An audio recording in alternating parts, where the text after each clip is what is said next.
+2 അക്കൗണ്ടൻസിയിൽ നിങ്ങൾക്ക് 60 മാർക്കിന് ഇനി AFS ആണെങ്കിൽ 80 മാർക്കാണ് എക്സാം ചോദിക്കുക. ഈ 60 മാർക്കിൽ ഫസ്റ്റത്തെ 2 ചാപ്റ്റർ സ്റ്റാർട്ടിങ് ആയതുകൊണ്ട് കുറേ തിയറി പോർഷൻസ് ഉണ്ട്. അപ്പോൾ നിങ്ങളുടെ 60 ആയാലും 80 ആയാലും ഇതിൻ്റെ ഒരു 30 to 38% എന്തായിരിക്കും തിയറിറ്റിക്കലി ക്വസ്റ്റ്യൻസ് മാത്രമാണ് ചോദിക്കുക. ഉറപ്പാണ് നിങ്ങൾക്ക് ഇത്രയും മാർക്കുകൾ എന്ത് ചെയ്യാൻ പറ്റും. ഈ 30% ആണെങ്കിൽ 30 മാർക്സ് അല്ല, ഇത്രയും മാർക്സുകൾ എന്ത് ചെയ്യും നിങ്ങൾക്ക് ഉറപ്പായിട്ടും തിയറി ക്വസ്റ്റ്യൻസ് മാത്രമായിട്ട് ഡിസ്കസ് ചെയ്യാൻ പറ്റും. സോ നമുക്ക് തിയറി ക്വസ്റ്റ്യൻസ് ആണ് നമ്മൾ ഡിസ്കസ് ചെയ്യുന്നത്. അതെന്ന് ഉറപ്പാണ് നിങ്ങൾക്ക് എന്ത് ചെയ്യാം എക്സാമിന് എഴുതിയിട്ട് ഇത്ര മാർക്ക് സ്കോർ ചെയ്യാം. സോ നോക്കാം. ഒന്നാമത്തെ ചോദ്യം എന്താ, find the odd one and state reason. ഇതേപോലത്തെ നിങ്ങൾക്ക് ഒന്നെങ്കിൽ 6 മാർക്ക് അല്ലെങ്കിൽ 8 മാർക്കിന് ഇതേപോലെ 1 വേർഡ് ക്വസ്റ്റ്യൻ ചോദിക്കും. 1 വേർഡ് ഒരിക്കലും എന്ത് ചെയ്യില്ല പ്രോബ്ലം ചോദ്യം ചോദിക്കില്ല. ഇതേപോലെ തിയറി ചോദിക്കേണ്ട. ഇതിൽ ഓഡ് വൺ എന്താണ്, interest on capital, interest on drawing, salary, commission. ഇതിൽ interest on capital, salary, commission ഇതൊക്കെ ഏത് ക്യാപിറ്റൽ അക്കൗണ്ടിൻ്റെ ക്രെഡിറ്റ് സൈഡിൽ എഴുതുന്ന ഐറ്റംസാണ്. അപ്പോൾ ഡ്രോയിങ്സ് എവിടെയാണ്, ഡെബിറ്റ് സൈഡിൽ എഴുതുന്ന ഐറ്റമാണ്. അപ്പോൾ എന്താണ്, ഇതാണ് എന്ത് ഓഡ് വൺ. രണ്ടാമത്തത് partnership is A result of an agreement. What kind of agreement? എന്ത് അഗ്രിമെൻ്റ് ആണ് പാർട്ട്ണർഷിപ്പ് എന്ന് പറയുന്നത്? ഓറൽ ആണോ, റിട്ടേൺ ആണോ, ഓർ ആണോ അല്ലെങ്കിൽ ഓറൽ ആൻഡ് ആണോ? Or return. ഒന്നെങ്കിൽ ഓറൽ ആകാം അല്ലെങ്കിൽ റിട്ടേൺ ആകാം. എന്താ ഓറൽ? വാമൊഴിയാൽ പറയുന്നതാകാം അല്ലെങ്കിൽ എഴുതുന്നതാകാം. ഏത് രീതിയിലാണെങ്കിലും നമുക്ക് എന്ത് ചെയ്യാം അക്സെപ്റ്റിംഗ് ആണ്. When a partner withdraw some amount regularly. എല്ലാ മാസത്തിൻ്റെയും എൻഡിൽ എന്ത് ചെയ്യുന്നുണ്ട്, ഹന്ന ബിസിനസ്സിന് പൈസ വിഡ്രോ ചെയ്യുന്നുണ്ട്. അങ്ങനെയാണെങ്കിൽ average period for calculating interest calculate ചെയ്യാനുള്ള ആവറേജ് പീരീഡ് എന്താ? മാസത്തിൻ്റെ ബിഗിനിങ്ങിലാണെങ്കിൽ 6.5 മാസത്തിൻ്റെ മിഡിലാണെങ്കിൽ 6 മാസത്തിൻ്റെ എൻഡ് ആണെങ്കിൽ 5.5 ആണെന്ത് ശരിയായിട്ടുള്ള ആൻസർ എന്ന് പറയുന്നത്. If partnership deed is not there, partnership deed ഇല്ലെങ്കിൽ what will be the following? താഴെ കാണുന്നത് എന്തായിരിക്കും? Sharing of profits and loss will be equal ആയിട്ടാണ് ഷെയർ ചെയ്യുക. Interest on capital will not be provided. Interest on loan advanced by partners will be provided at the rate 6%. ഇതാണെന്ത് നമ്മുടെ provisions. Deed ഇല്ലെങ്കിൽ അവിടെ വരുന്ന പ്രൊവിഷൻ പാർട്ട്ണർഷിപ്പിൻ്റെ പ്രൊവിഷൻസുകൾ. Which of the following does not leads to reconstitution of partnership firm? Partnership ഫേമിൻ്റെ റീകോൺസ്റ്റിറ്റ്യൂഷനിലേക്ക് lead ആവാത്ത ഐറ്റംസ് എന്താ? Admission of a new partner. ഒരു അഡ്മിഷൻ വന്നാൽ റീകോൺസ്റ്റിറ്റ്യൂഷൻ സംഭവിക്കും. റിട്ടയർമെൻറ്റ് ഓഫ് എ പാർട്ട്ണർ അപ്പോഴും റീകോൺസ്റ്റിറ്റ്യൂഷൻ സംഭവിക്കും. ഡെത്ത് ഓഫ് എ പാർട്ട്ണറിലും റീകോൺസ്റ്റിറ്റ്യൂഷൻ സംഭവിക്കും. ഡിസൊല്യൂഷൻ ഓഫ് പാർട്ട്ണർഷിപ്പിൽ റീകോൺസ്റ്റിറ്റ്യൂഷൻ സംഭവിക്കില്ല. അവിടെ ഡിസോൾവിങ് ഓഫ് പാർട്ട്ണർഷിപ്പ് ആണ് എന്ത് ചെയ്യുക സംഭവിക്കുന്നത്.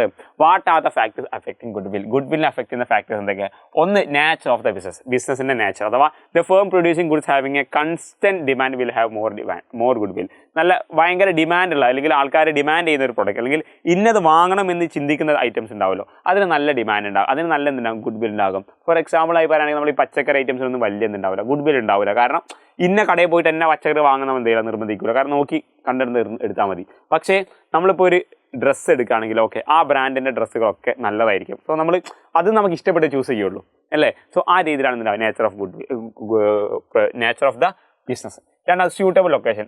ആ ഒരു ബിസിനസ്സിൻ്റെ ലൊക്കാലിറ്റി നല്ലൊരു ലൊക്കാലിറ്റി ആണെങ്കിൽ കൂടുതൽ ആൾക്കാർ വാങ്ങും. പക്ഷേ ലോക്കൽ ലൊക്കാലിറ്റി ആണെങ്കിൽ ഭയങ്കര ഒരുപാട് ദൂരം സഞ്ചരിച്ചിട്ടൊന്നും ഇതില്ല ആൾക്കാർ അത് പർച്ചേസ് ചെയ്യില്ല. Efficiency of management. ആ ഒരു മാനേജ്മെൻറ്റിന് എഫിഷ്യൻസി എന്താണ് ഭയങ്കര ഇമ്പോർട്ടൻ്റ് ആണ്. നെക്സ്റ്റ് എന്താണ് റിക്വയർമെൻറ്റ് ഓഫ് ക്യാപിറ്റൽ. കൂടുതൽ ക്യാപിറ്റൽ ബിസിനസ്സിൽ കൂടുതൽ ക്യാപിറ്റൽ ഉണ്ടെങ്കിൽ അവിടെ ഗുഡ്വിൽ കുറവായിരിക്കും. കുറഞ്ഞ ക്യാപിറ്റലിൽ കൂടുതൽ പ്രോഫിറ്റ് ഉണ്ടെങ്കിൽ അതിൻ്റെ ഗുഡ്വിൽ കൂടുതലായിരിക്കും. മാർക്കറ്റിൻ്റെ സിറ്റുവേഷൻ, അവിടുത്തെ കോമ്പറ്റീഷനും അതുമായി റിലേറ്റ് ചെയ്ത കാര്യങ്ങൾ എന്ത് ചെയ്യും ഗുഡ്വിനെ നല്ല രീതിയിൽ എഫക്റ്റ് ചെയ്യുന്നതായിരിക്കും. ഏതെല്ലാം സമയത്താണ് ഗുഡ്വിൽ കാൽക്കുലേറ്റ് ചെയ്യുക? എന്തൊക്കെ നീഡ്, ഏതൊക്കെ സമയത്താണ് നീഡ് വരിക? ഒന്ന് അഡ്മിഷന്, 2 റിട്ടയർമെൻറ്റ്, അതുപോലെ ഡെത്ത് ഓഫ് എ പാർട്ണർ. ഇനി ഒന്നിലധികം ബിസിനസ് അമാൽഗമേറ്റ് ചെയ്യുന്നെങ്കിൽ ഒരുമിച്ച് കൂടുന്നുണ്ടെങ്കിൽ, അല്ലെങ്കിൽ ഒരു ബിസിനസ് മറ്റൊരു ബിസിനസ് സോൾവ് ചെയ്യാണ്, എൻ്റെ ബിസിനസ് ഞാൻ നിങ്ങൾക്ക് തരാം എന്നിട്ട് നിങ്ങൾ എൻ്റെ ബിസിനസ് ഏറ്റെടുത്തോ, അത് അമാൽഗമേഷൻ അല്ല, അതിന് അബ്സോർപ്ഷൻ എന്നാണ് പറയുന്നത്. സോ ഈ 4 കേസിലാണ് നമ്മൾ എന്ത് ചെയ്യുക ഈ ഒരു ഗുഡ്വിൽ കാൽക്കുലേറ്റ് ചെയ്യുക. Unless otherwise to mention sacrificing ratio will be. നമ്മൾ പ്രത്യേകിച്ച് ക്വസ്റ്റൻ എന്ന് പറയുന്നുണ്ടെങ്കിൽ sacrificing ratio will be old ratio. Sacrificing ratio will be old ratio. Sacrificing ratio will be new ratio. Sacrificing ratio will be gaining ratio. ഇതൊക്കെ മാറിപ്പോയിട്ടോ. Old ratio is equal to sacrificing ratio, old ratio is equal to new ratio, old ratio is equal to gaining ratio. എന്ത് unless otherwise mention പ്രത്യേകിച്ച് ഒന്നും പറയുന്നില്ലെങ്കിൽ ഈ സാക്രിഫൈസിങ്ങോ new ratio gaining ratio ഇതൊക്കെ കാണുമെങ്കിൽ ഓൾഡ് റേഷ്യോ അനുസരിച്ച് മാത്രം ചെയ്താൽ മതി. What are the general characteristics or features of a partnership? ഒരു പാർട്ട്ണർഷിപ്പ് ഫേമിൻ്റെ ജനറൽ ക്യാരക്ടറിസ്റ്റിക് അല്ലെങ്കിൽ ഫീച്ചേഴ്സ് എന്തെല്ലാമാണ്? ഒന്ന് മിനിമം 2 മെമ്പേഴ്സ്, മാക്സിമം എത്ര 50 മെമ്പേഴ്സാണ്. ബിസിനസ്സിൻ്റെ പർപ്പസ് ആയിരിക്കും, അല്ലാണ്ട് വെറുതെ ഓണർഷിപ്പ് മാത്രം പോരാ. അവർ തമ്മിൽ അഗ്രിമെൻറ്റ് ഉണ്ടാവണം. അത് ഓറൽ ആയാലും റിട്ടേൺ ആയാലും പ്രശ്നമില്ല. പ്രോഫിറ്റ് ഷെയറിംഗ് ഉണ്ടായിരിക്കണം. പ്രോഫിറ്റ് ഷെയറിംഗ് എത്രയെന്ന് പറയുന്നില്ലെങ്കിൽ അത് ഈക്വൽ ആയിട്ട് പ്രോഫിറ്റ് ഷെയറിംഗ് റേഷ്യോ ചെയ്യുക. മ്യൂച്വൽ ഏജൻസി ഉണ്ടായിരിക്കും. അതായത് ഒരാൾ ചെയ്ത എല്ലാ കാര്യങ്ങളും മറ്റുള്ള ഉത്തരവാദിയായിരിക്കും. അയാൾ ചെയ്ത എല്ലാ ഗുണങ്ങളും ദോഷങ്ങളും ബാക്കിയുള്ളവർക്കും കിട്ടും. അൺലിമിറ്റഡ് ലയബിലിറ്റി ആണ്, ഒരിക്കലും ലിമിറ്റഡ് അല്ല. നോ ലീഗൽ എക്സിസ്റ്റൻസ്, നമ്മുടെ ബിസിനസ് സ്വന്തമായി ലീഗൽ എക്സിസ്റ്റൻസ് ഇല്ല. നമുക്ക് ഷെയർ ട്രാൻസ്ഫർ ചെയ്യാൻ പറ്റില്ല. എന്താ, unless otherwise by the consent of all the partners, ബാക്കിയുള്ള എല്ലാവരുടെയും കൺസെൻറ്റ് ഉണ്ടെങ്കിൽ മാത്രമേ നമ്മുടെ ഷെയർ എന്ത് ചെയ്യാൻ പറ്റുള്ളൂ, മറ്റൊരാൾക്ക് ട്രാൻസ്ഫർ ചെയ്യാൻ പറ്റുകയുള്ളൂ. എന്താണ് പാർട്ട്ണർഷിപ്പ് ഡീഡ്? പാർട്ട്ണർഷിപ്പ് ഡീഡ് എന്ന് പറഞ്ഞാൽ എന്താ? The agreement between partners is essential for a partnership and the agreement can be oral or written. So അവർ പരസ്പരമുള്ള ആ ഒരു അഗ്രിമെൻറ്റിന് എന്ത് പറയും? അത് ഓറൽ ആകാം, റിട്ടേൺ ആകാം. അത് റിട്ടേൺ ആണെങ്കിൽ, return in A specified documents ആണെങ്കിൽ അതിന് എന്ത് പറയും? പാർട്ട്ണർഷിപ്പ് ഡീഡ് എന്ന് പറയും. അതിന് ആർട്ടിക്കിൾസ് ഓഫ് പാർട്ട്ണർഷിപ്പ് എന്നും പറയുന്നുണ്ട്. ജസ്റ്റ് പറയുമെങ്കിൽ partnership deed is a written document which contains the rules and regulations of conduct of a business. പാർട്ട്ണർഷിപ്പിൻ്റെ ബിസിനസ് കണ്ടക്ട് ചെയ്യാനുള്ള റൂൾസും റെഗുലേഷൻസും എന്ത് പറയുന്നത്? പാർട്ട്ണർഷിപ്പ് ഡീഡ് എന്ന് പറയുന്നത്. സോ പാർട്ട്ണർഷിപ്പ് ഡീഡ് എന്താ നമ്മൾ പറഞ്ഞു? അതിൻ്റെ കണ്ടന്റ്, അതിനുള്ളിൽ എന്തെല്ലാം കണ്ടന്റ്സ് ഉണ്ടാകും? എന്തൊക്കെ? സിമ്പിളാണ്. Name and address of a partnership firm, name and address of partners, ബിസിനസ്സിൻ്റെ നേച്ചർ എന്താണ്, അത് എത്ര കാലത്തേക്കാണ് ആ പാർട്ട്ണർഷിപ്പ് നിലനിൽക്കുന്നത്, ഓരോ പാർട്ട്ണർ എത്ര ക്യാപിറ്റൽ കൊണ്ടുവന്നിട്ടുണ്ട്, interest on capital, interest on drawings, ഓരോരുത്തർക്ക് എത്ര ഡ്രോയിങ്സ് പിൻവലിക്കാൻ പറ്റും, ഇൻട്രസ്റ്റ് ഓൺ ഡ്രോയിങ്സ് ഉണ്ടാകും, ഓരോരുത്തരുടെ സാലറി, കമ്മീഷൻ തുടങ്ങിയ കാര്യങ്ങളുണ്ടാകും, ഓരോ പാർട്ട്നേഴ്സിൻ്റെ rights, duties, liabilities of partners ഒക്കെ എന്തുണ്ടാകും? ഈ പറയപ്പെട്ട ഡീഡിൽ കാണിക്കും. ദെൻ ഇവിടെ ക്യാപിറ്റൽ അക്കൗണ്ടിൻ്റെ ഒരു ഫോർമാറ്റ് തന്നിട്ടുണ്ട്. ഈ ക്യാപിറ്റൽ അക്കൗണ്ട് 2 മെത്തേഡ് ഉണ്ട്. ആ 2 മെത്തേഡ് ഡിഫറൻഷിയേറ്റ് ചെയ്യണം. എന്തൊക്കെയാണ്? ഒന്നാമത്തത് ഫിക്സഡ് ക്യാപിറ്റൽ മെത്തേഡും രണ്ടാമത്തത് ഫ്ലക്ച്വേറ്റിംഗ് ക്യാപിറ്റൽ മെത്തേഡാണ്. സോ ഫിക്സഡ് ക്യാപിറ്റൽ മെത്തേഡിൽ എന്തുണ്ടാകും?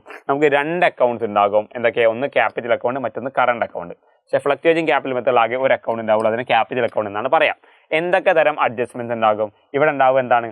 എല്ലാ ടൈപ്പ് അഡ്ജസ്റ്റ്മെൻറ്റ്സും നമ്മൾ സെപ്പറേറ്റ് കറണ്ട് അക്കൗണ്ട് റെക്കോർഡ് ചെയ്യുക. എന്തൊക്കെ? Salary, interest on capital, interest on drawings, കമ്മീഷനൊക്കെ. പക്ഷേ ബാക്കിയുള്ള എല്ലാ അഡ്ജസ്റ്റ്മെൻറ്റ്സും ഇവിടെ ഈ ഫ്ലക്ച്വേറ്റിംഗ് മെത്തേഡിൽ ക്യാപിറ്റൽ അക്കൗണ്ട് തന്നെയാണ് റെക്കോർഡ് ചെയ്യുക. ഫിക്സഡ് ക്യാപിറ്റൽ മെത്തേഡിൽ ക്യാപിറ്റൽ അക്കൗണ്ട് എപ്പോഴും ഒരു ഫിക്സഡ് ബാലൻസ് ആണ് ഉണ്ടാവും, അതിൽ ചേഞ്ച് വരില്ല. പക്ഷേ ഫ്ലക്ച്വേറ്റിംഗ് ക്യാപിറ്റൽ മെത്തേഡിൽ എന്തുണ്ടാകും? ക്യാപിറ്റൽ ബാലൻസ് ചേഞ്ച് ആയിക്കൊണ്ടിരിക്കും. ഫിക്സഡ് ക്യാപിറ്റൽ മെത്തേഡിൽ എപ്പോഴും ഓൾവേസ് എ ക്രെഡിറ്റ് ബാലൻസ് ആണ്, എപ്പോഴും ക്രെഡിറ്റ് ബാലൻസ് ആണ്. പക്ഷേ ഫ്ലക്ച്വേറ്റിംഗ് മെത്തേഡിൽ ചിലപ്പം സംടൈംസ് ഡെബിറ്റ് ബാലൻസ് കാണിക്കും. മിക്കവാറും ക്രെഡിറ്റ് ആയിരിക്കും, ചില സമയങ്ങളിൽ ഡെബിറ്റ് കാണിക്കും. ബാലൻസ് ഷീറ്റിൽ അതെങ്ങനെയായിരിക്കും? ബോത്ത് ക്യാപിറ്റലും കറണ്ട് അക്കൗണ്ടും ഉണ്ടാകും, ബാലൻസ് ഷീറ്റിൽ കാണിക്കും. പക്ഷേ ഇവിടെ ക്യാപിറ്റൽ അക്കൗണ്ട് മാത്രമേ എന്തുണ്ടാവുള്ളൂ? ബാലൻസ് ഷീറ്റിൽ കാണിക്കുകയുള്ളൂ. സോ ഈ രീതിയിൽ എന്തായാലും നിങ്ങൾക്ക് തിയറിറ്റിക്കൽ ക്വസ്റ്റ്യൻസ് നിങ്ങളുടെ ഓണ പരീക്ഷയ്ക്ക് ചോദിക്കും. ഇത് മാത്രം പഠിച്ച് നിങ്ങൾ പോയാൽ തന്നെ നിങ്ങൾക്ക് എന്ത് ചെയ്യും? നല്ലവണ്ണം മാർക്ക് എന്ത് ചെയ്യാൻ പറ്റും? സ്കോർ ചെയ്യാൻ പറ്റും. മക്കളെ, ഓൾ ദ വെരി ബെസ്റ്റ്.